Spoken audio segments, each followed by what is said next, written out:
Greetings, everyone. This is Rock and Roll Spot Connection with the weekly comic book roundup. As you may have noticed, if you didn't catch this week's Mutant Monday video, there is a new background. You've seen a lot of it. It's going to be in my thumbnails, and yeah, I actually may be doing a video taking a look at it here pretty soon. It's really just a DVD shelf. That said, it's still very much a work in progress, as you might be able to tell if you look closely. But anyway, on to the roundup. Kicking things off, we've got this week's X books, Avengers books, Heroes Reborn, and Champions. Starting off with Way of X, number 2. Where we left off, there was an entity known as the Patchwork Man, who was causing trouble with some of the young mutants on Krakoa. And Xavier, thinking it was his son Legion, sent Nightcrawler to stop him, or at least to help get his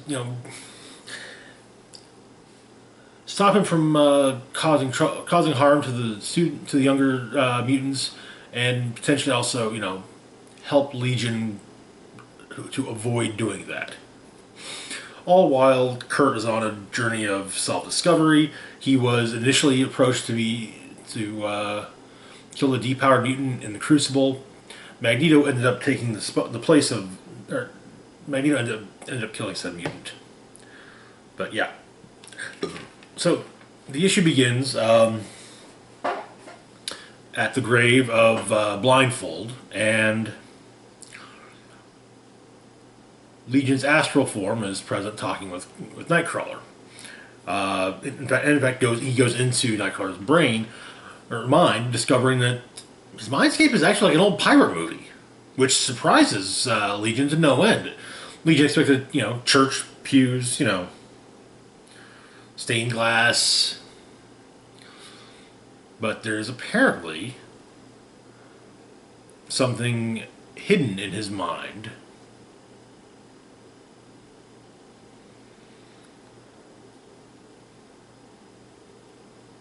And apparently showing that someone's been playing with his subconscious. Of course, Legion has his thoughts, primarily his father, but yeah.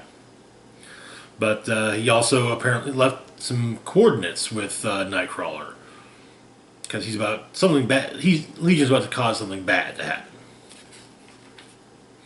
And he suggests that Nightcrawler bring some muscle and some brains. And so, Nightcrawler recruits Dr. Nemesis after Dazzler does a show at the Green Lagoon to the midday audience, which includes at that point Fabian Cortez, shortly after having been recently fired from S.W.O.R.D. in S.W.O.R.D. number 5. And apparently, Fabian Cortez, despite all of his faults, he's a Dazzler fan. He may be a racist. Speciesist at least. But yeah, he is a Dazzler fan though. So he's got some taste.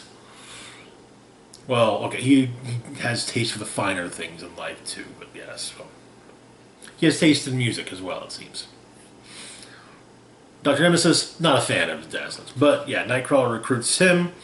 At the same time,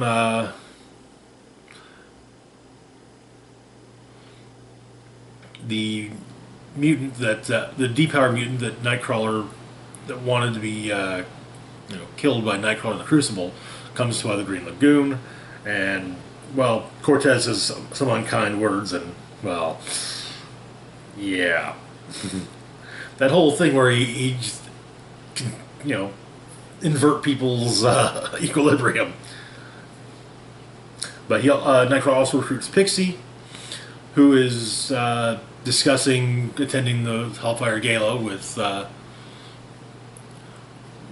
her friends Loa and Mercury. And Loa is totally suggesting that the three of them totally go to the Hellfire Gala together as friends, and Loa and Mercury would totally not be going as something else.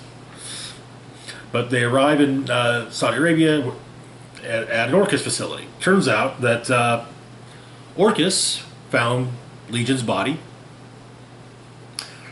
basically with his brain in a friggin' jar, and yeah, they managed to excise the core personality of David Haller from his brain and use it as and are using it what's going on as a model for the fall of Krakoa. We get a write-up from the Sociology Modeling Division, fifth pedal, talking about there have been results. But Nightcrawler and Pixie go into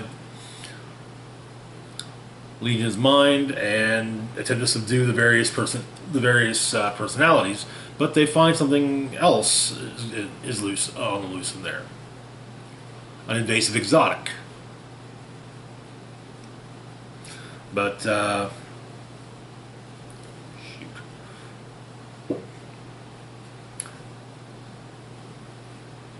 they realize that the only way to stop what's going on with Legion's mind, because it is having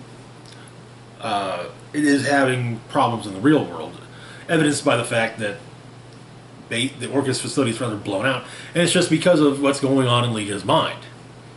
He didn't do any of it on purpose; it just kind of happened. But Nemesis has a gun he's been itching to try out. However, Nightcrawler says that no, I have to do this, and he begins to pray, pray to God, to ask for forgiveness. But in the end, he stops his prayer and says, "You know what? Never mind," and fires.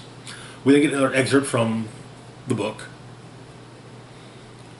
First Floor Elysium, the Prodigal Son, Chapter 6, verses 1 through 4. Reader, I killed him. By doing so, I permitted his rebirth. That, I believe, was my first true step toward the way. An ugly act. An act that broke every piece of thoughtless conditioning I had ever accumulated, which catalyzed an act of creation whose value I cannot now understate. A leap not of faith, but of painful empathy. You must understand, David is no god, no anointed Messiah come to save us. He would laugh, or perhaps shudder, at the notion. But I cannot deny that when we returned to Krakoa that day, unsure of what we had done, we each felt some dim understanding that something profound had changed, something that spoke less to metaphysics and more to meaning. It began with a silence. But shortly after they returned to Krakoa, the five very quickly go about the process of resurrecting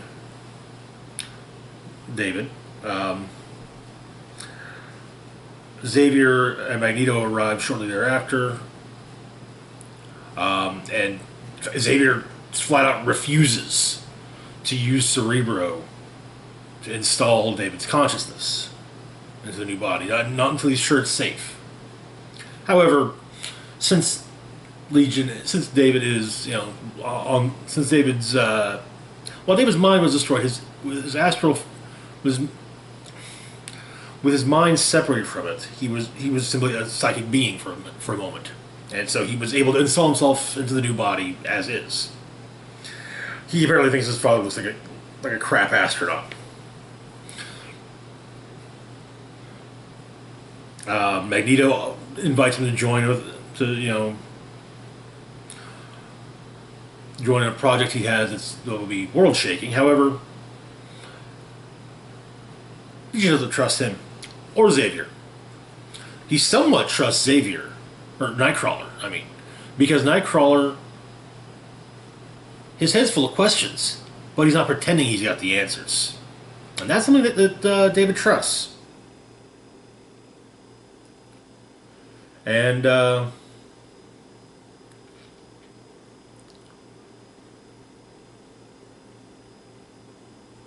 David opts to help Nightcrawler. And of course, David insists that Nightcrawler had fun at the gala that night. But Nightcrawler asks if David knows who the Patrick Man is, and well, yeah, he knows. And he can sense the Patrick Man. It would seem And we learn that the Patrick Man is in fact not Legion, but something, potentially speaking, far, far worse. Onslaught. And that is where the issue ends. And that is also why, for the sake of what's going on currently, Legion does not trust either Xavier or Magneto. Parents tend to get a little weird when their children are involved. Solid book, and I will be completely honest, I did not expect Onslaught, of all things, to be being the Patrick Man. But it makes sense. High power psychic. For those unaware, back in the 90s, so in X-Men number 25, Xavier leads the X-Men strike team to Magneto's orbital base Avalon. Knockdown, drag-out fight. Magneto pulls out Wolverine's adamantium, and Xavier says, "Okay, you know what? No, you've gone too far this time." And he basically completely mind-wiped Magneto. And then, but something happened. It turns out that what he did, we didn't destroy Magneto's mind. He simply removed it and put it in his own mind. And that's when things got weird. The two minds merged, created a third psychic entity called Onslaught. Onslaught was insanely powerful and took a sacrifice of the Avengers and the Fantastic Four to defeat him. Yeah. Oh, yeah, and he once punched Juggernaut. I mean, it was one punch. Punched him from Alberta, Canada to New Jersey. So, yeah. Psychic power and physical power. Anyway, moving on. We've got our next book, Wolverine number 12.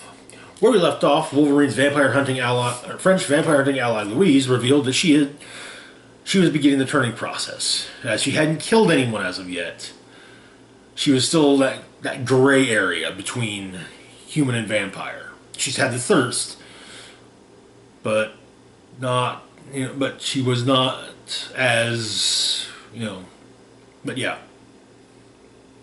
She wasn't all the way there. So, but Wolverine gave her some of his blood to, mitigate things.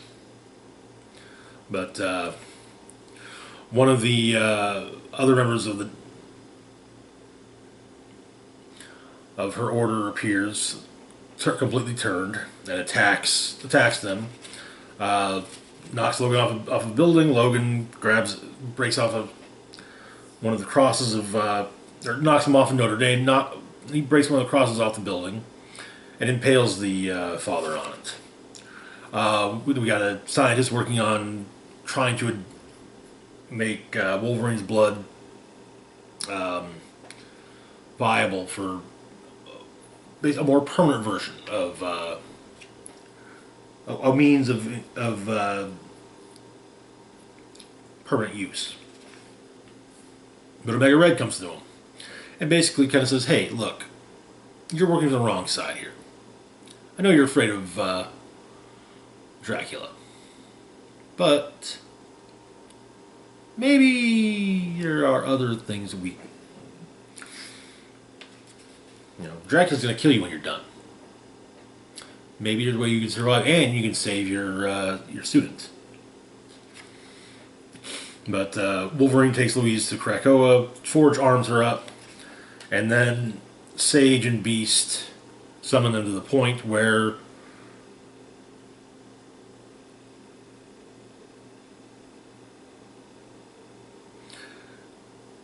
Omega Red actually makes a solid point.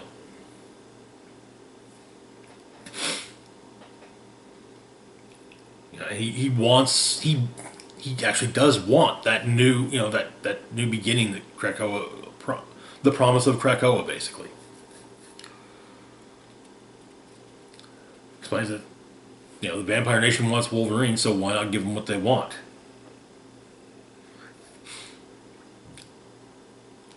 A few days later, in the catacombs under Paris, Dracula has summoned forth some of the Vampire Nation, and he's got Wolverine. And he's pumping Wolverine's blood into blood clocks. Blood clocks being items that a vampire can put on their chest, and it constantly feeds them samples of Wolverine's blood, which allows them to walk in the daylight. But the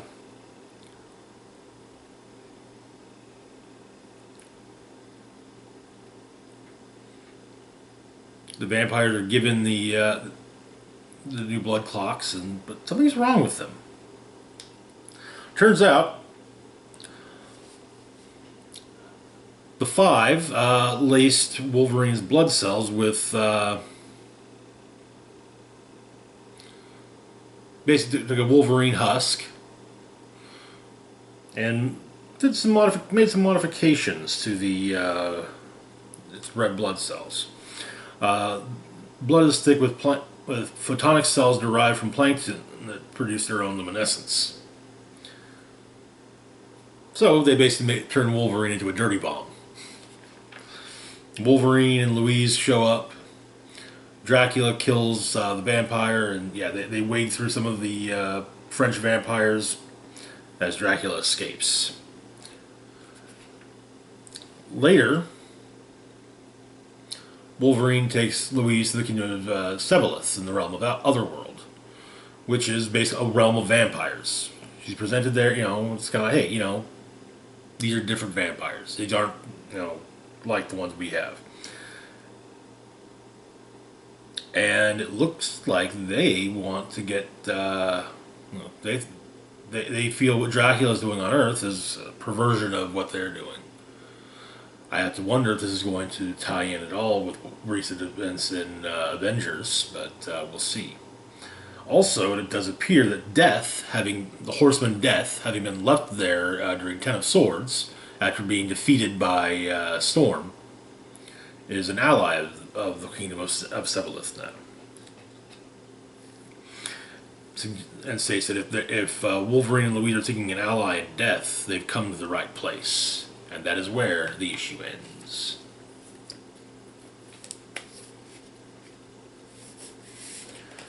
Which brings us to solid stuff.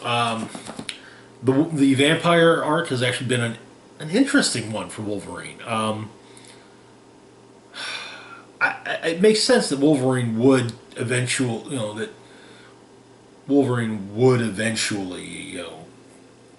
make problems with Vampire Nation. Like I said, I'm very curious to see where if the sheriff of Vampire Town is going to get involved in Seboleth's war with the vampires. As I'm sure he'd be more than happy to get involved on the side of Seboleth, though more than likely he'd also want to wipe them out too. So he'd kind of be a wild card and not entirely a trustworthy ally. Anyways, moving on to our next book, we got Black Knight, Curse of the Ebony Blade, number 3. Where we left off, turns out Mordred was after the rest of was wanting to unite the 4 ebony items: the chalice, the dagger, the shield, and the sword. 2 of them he had, and so also Bloodstone was poking around. And upon learning of that Dane had returned from the dead, was a little eager to kill him, because, killing monsters is kind of her thing. Coming back to dead is kind of a monster thing. It's also kind of a superhero thing, though, so, But anyway, Jax, a doctoral candidate studying British history, as well as Black Knight and also Bloodstone, are in basically another realm to find the ebony items. And with a Bloodstone stuck in the ebony blade, it's easier to find them. But they arrive at what appear to be the ruins of Camelot.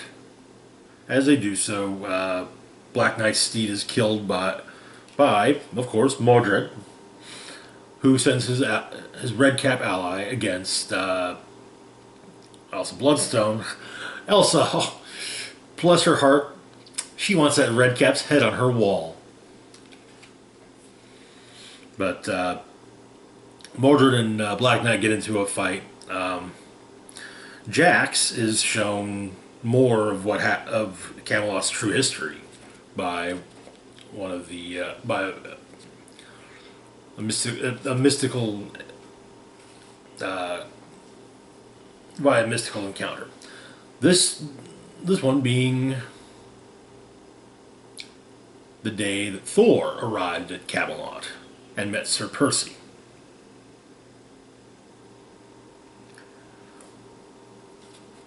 The first Black Knight. Meanwhile, the mists of Avalon begin showing both Mordred and Black Knight all the things they want to see. Mordred, it's King Arthur, accepting him as a son. Black Knight, it's Cersei, it's Captain America, not only welcoming him back to the Avengers, but also saying, you should lead the team for a while. And a woman named Ashmina. For some reason, though, it doesn't seem to be bothering either the Red Cap or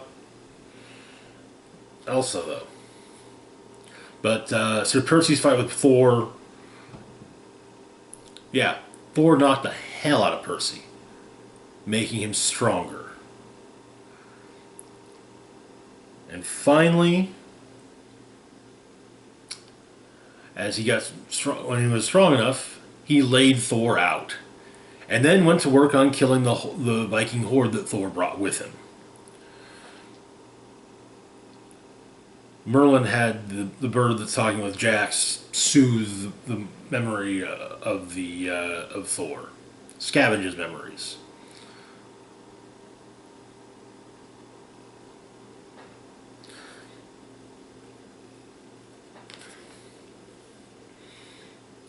And then once Mordred realizes what's going on, he begins to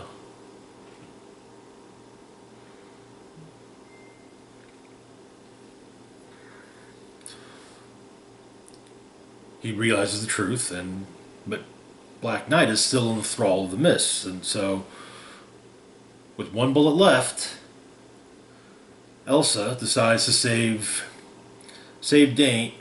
Black Knight by shooting him in the head rather than killing the Red Cap. Of course, since he's still holding the Ebony blade, he'll come back, and even faster this time. But Jax goes to get the chalice. Black Knight's head regrows, and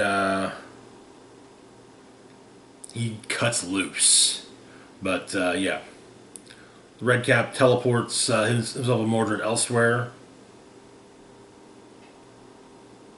and they make a scrying circle to watch what's going on. Jax has found the chalice and offers it to Black Knight. Mordred states that, Dane's had so many questions, so many frayed little cords of damage. And he knows his pain is what it gives him strength, so he's not going to try and seek happiness for fear of impotence. Cruel spiral. All he can hope for is the consolation of understanding, so he'll drink. He needs to know. He wants to fathom his own curse, and that knowledge will be his undoing. And that is where the issue ends. Which brings us... So, this is definitely getting interesting. I like the addition of Elsa Bloodstone. Mainly just I like seeing Elsa Bloodstone pop up in various Marvel books. Loved her since Next Wave. Also, a point I did neglect to mention is that... Black Knight offers to hire Jax as the Black Knight's personal historian. So, though she hasn't accepted the offer one way or the other. But now, Dane has two of the Ebony artifacts, and Mordred has the other two. But yeah, it's an interesting book. To me, Black Knight's not one of the A-list Avengers. There's a reason I tend to say that, by and large, for a good long while, the Avengers were were the B-listers who were trying to be pushed into A-listers, and for part of that time, Black Knight led the team, like literally led the team. So yeah. Anyway, moving on to our next book, we got Captain America number 29. Where we left off, while trying to prevent another tragedy like the one in New York, Captain America came upon Sin and ended up being dosed with something, which led to some of her followers being able to, well, take Cap down. At the Lucan estate in the Caucasus Mountains, Alexa, Lucan, and Sin are walking through, and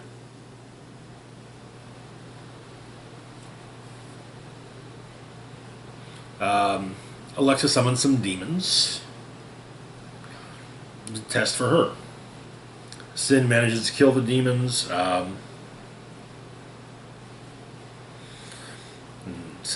And Alexa states that she's donning armor to hide who she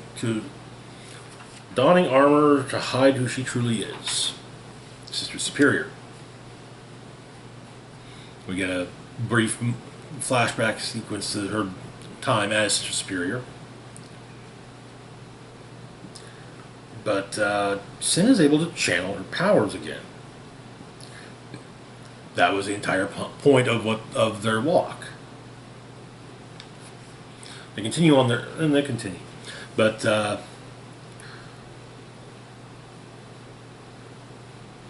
Invisible Woman and Winter Soldier bring Baron Strucker to Nick Fury. Fury, meanwhile, is meeting with Agents Peggy and Sharon Carter, Captain America, and General Ross. And they're wanting to bring down the Power Elite. Fury, however, wants to be sure that Cap's head is in the right place, because he did just get taken down by some of their henchmen who had no business taking him down.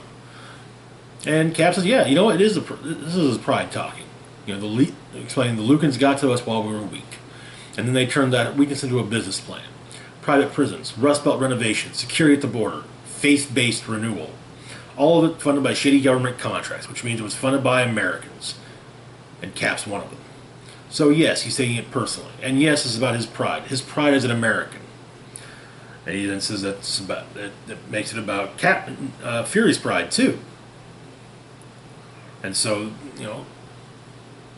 which means all of us. The Power Elite robbed all of them, humiliated them. They can't let it ride. So they've got a plan. Sharon and Peggy both want to go, covert. Also, Peggy has detailed file on everything, which, that's part of what leads to Fury saying, "Okay, yeah, this ought to go." But Cap wants to do this, bring the Power Elite down his way. So, White Tiger, Winter Soldier, Misty Knight, and Peggy Carter go after Alexa and Sin. Cap's going after Alexander, who's being guarded by some of the watchdogs. Sharon Carter goes to speak with Mayor Fisk, however, repay a favor.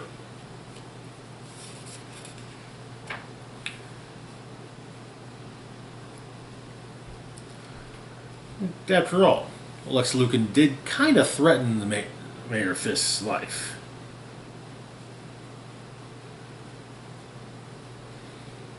and well,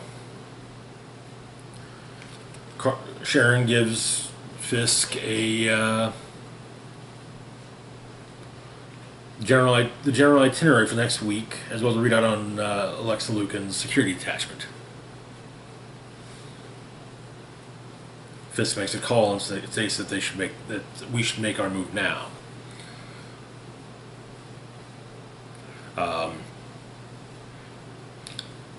The strike team going up for Sin, and Alexa goes after them. Winter Soldier takes down Sin with a sleeper hold, and just after Peggy gets to Alexa, a bullet goes right through her head.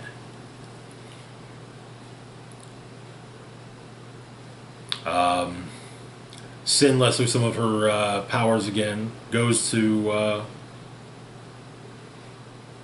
Alexa, whom she's now referring to as Mommy, and teleports away. Turns out, shortly after it happened, something went over comms, though. 3 words. Justice is served. And that is where the issue ends. This is actually the next to last issue of the story arc. Also, the next to last issue of Ta-Nehisi Coates' run on Captain America. So yeah, I'm so glad to see that the Scourge plot thread picked back up. I was afraid after the U.S. Agent miniseries that I was gone. It's very interesting to see where things are going, where things are going to go. We'll just have to see. But yeah, anyway, moving on to our next book, we've got Heroes Reborn, number 3. So it's a little, with Heroes Reborn, it's a little harder to do the whole recap thing. But Heroes Reborn follows, each issue so far has been an origin story for one of the members of the Squadron Supreme of America. We've had Hyperion, we've had the world in general, and we've had Hyperion. Now, focal issue is on Blur. So in the first issue, the Silver Witch was part of the Minions of Doom that attacked. Was attacking. The Silver Witch being Wanda Maximoff, having absorbed Pietro's speed powers after his death. So we found out that Blur has 48 TVs. He mentions this like 5 times because he constantly mentions it and forgets in his home. He watches them all at once. He keeps about 20 phones going at once, plus tablets and TVs. Apparently, he 5 dates the coming weekend on 3 different continents. He posts 500 selfies a day. He doesn't play video games because no Wi-Fi can keep up with him. He can't play games online, is what it says. But so yeah, him and there's mention of him going to a section of the Soviet Union referred to as Grizzly City to take on the Commie Carnivore Ursa Major. And he stops and realizes, wait, has this happened yet? And he explains that sometimes he forgets what year it is or if he's in the right present or not. But now he remembers. So yeah, chasing that in a foot race with Silver Witch, and the Silver Witch basically pulls a part of his soul out. They go to the Dread Dimension.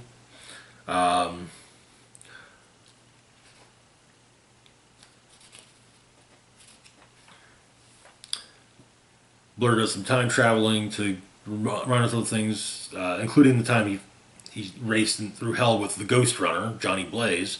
Apparently, Johnny's leg bones melted during the race. But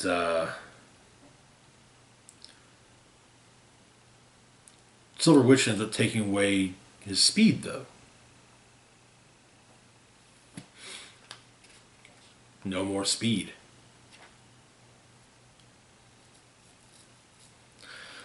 But one thing that she mentions is that something feels wrong. That the world feels wrong, and that she's maybe forgetting something that she lost somewhere along the way. But we then flash back to his training with the Ancient One. He read every book on magic, but 17 days he had to learn how to. He had to learn how to see, and so he does just that. And he's able to, and that way, that's how he's able to defeat Wanda and take her back to her Ravencroft Asylum, where also waits the Phoenix. And it turns out that the whole thing has been the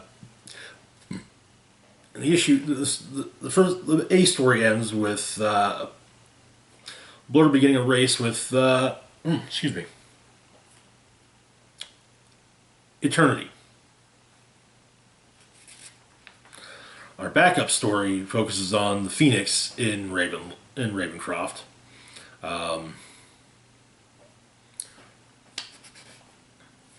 We get a little bit about her actual backstory, not the Heroes Reborn history for her, but Blade comes to recruit her alongside Cap. Yeah, she's in. I'm going to be honest. The Heroes Reborn books, they've all been great. They're top notch stuff. I'm loving it so far, and it's so much better than it has any right to be. I hate to say it. I said that before. I can't remember what it was, but there was a book I remember in the last few years. They were like, this book is so much better than it has any right to be, and Heroes Reborn also is so much better than it has any right to be, and I'm here for it. Sadly, Magneto Mutant Force didn't come out, which was supposed to come out ship this week, did not. Hopefully that will ship soon. But yeah, so far, 3 solid issues. Each telling 2 stories. Plus, we've had, I believe, 2 honestly solid tie-in books. So yeah, this is probably, and coming on the heels of King in Black, which is actually a really good event. This is definitely Marvel bringing its A game. Jason Aaron's involvement does help, just like Donny Cates' involvement with King in Black definitely helped. But anyways, moving on. Final book for the video, we've got Champions, number 7. Where we left off, Nova and Spider-Man were planning to infiltrate Roxxon to gather intel for the team. Turns out that the Champions play a mobile role-playing app game. But Snowguard comes to see them and immediately starts crap because Nova in his civilian identity posted about interviewing for an internship at Roxxon. But Miss Marvel explains that it was an espionage mission, and that honestly, Miles and Sam were the 2 best candidates. Viv stated she was going to do what she could to make sure to make Sam and Miles the most favorable candidates. But, they had their interviews. In the end, only Miles was hired, as apparently the head of Roxxon kind of sort of sees Sam as boring. But, the whole thing's being monitored. Also, as a cover for her superhero, for her support role in the espionage mission, Kamala's saying she's basically playing Among Us. And because her mom interrupted, well, the imposter got her. Meanwhile, Ironheart and Vision are having a sleepover, and apparently Viv's father, is being insufferably helpful. Ironheart's basically looking into, redoing finding out what she can about the Rocks On app. Yeah, it's not good. But turns out that a lot of stuff, there, certain things being pushed. A protest where some of the teen heroes are going to talk, and members of Cradle have been hired to work security for the event, and are being instructed to, basically give 4 minutes of the time of getting their heads busted in by the champions before calling for backup. But Bombshell talks about what she went through during her time in the Roxxon Cradle classroom. Stating it basically was brainwashing. The champions show up, a Molotov is thrown. They do what they can to keep things calm, and Viv does what she can to make sure the cameras stay on and basically show the Cradle agents as provocateurs. Also present is Fizzle from last issue's failed bank heist. But Nova ends up saving a young girl and basically saying, "Hey, we're doing everything we can to try and keep everybody safe. Us and you." And later on, Sam goes to talk to Miriam Blakemore from Roxxon, and she basically tells him, the only way the only way they'll reconsider not hiring him is if he had a celebrity endorsement. And he said, "Okay, well, what if I do a celebrity endorsement? I get you Kamala Khan." And that is where the issue ends. It's I'm really digging the direction that they're going with Champions. I